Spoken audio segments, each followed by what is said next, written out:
WWU is privileged to be the home of dozens of spectacular varieties of trees. The full census runs to more than 70 species, and it's a great place to see some of the widest varieties of trees in one location on our region. But a campus with so many different trees requires a lot of TLC and a dedication to planting with the future in mind.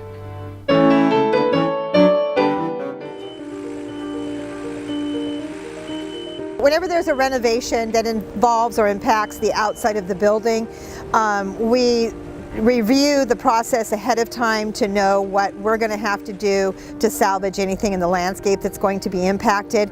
Once we've gotten a tree going and you've invested 4, 5, 6, 7, 8 years into the growth of that tree for various reasons, and we don't want to trash the tree. We pay a lot of money to get the trees in the first place, and so we like to, just in the interest of saving the plant material we have, mature plant material, it's nice to be able to move it somewhere else and install it and keep the tree going, keep it part of our campus plantings. We were using that period during May of last year to move as much of the plant material as we could.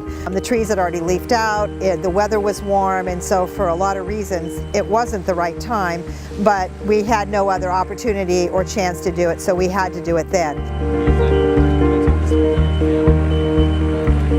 The gardener in that area, Tyler Halliday, had developed a system of digging the root balls up and then wrapping the root balls in saran wrap. It helps hold the root ball together when you're moving it so that you don't lose too much soil around the roots. Of course, we take the saran wrap off once we plant it.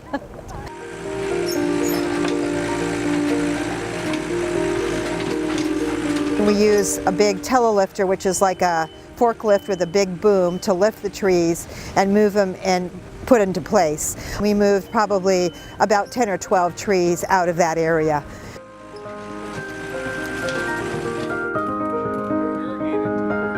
Well, the trees in this particular part of campus are the oldest trees on campus.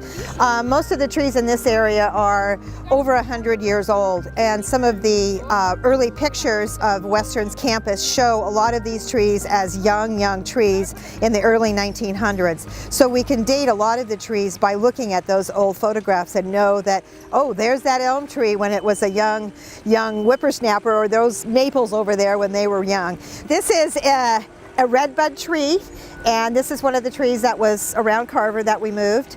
And there's another one just yonder over there that's also a redbud tree. This is a green leaf variety, that's a red leaf variety, which you can't see that yet.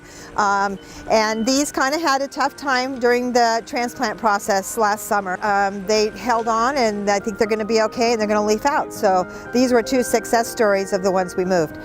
5 generations of my family have gone to school here, starting with my great-grandfather in 1917. So when I look at these trees and I think about the fact that they were here when he was here in 1917, for me that has a personal story, and I think, gee, did my great-grandfather sit under the shade of that tree in 1917? And today I'm one of the caretakers of those trees. So it means a lot for me personally to value the heritage of these trees, not only for me, but for other people, and to know that whenever we plant trees, the roots that they put down are roots for the future, and that may be somebody else's family story too.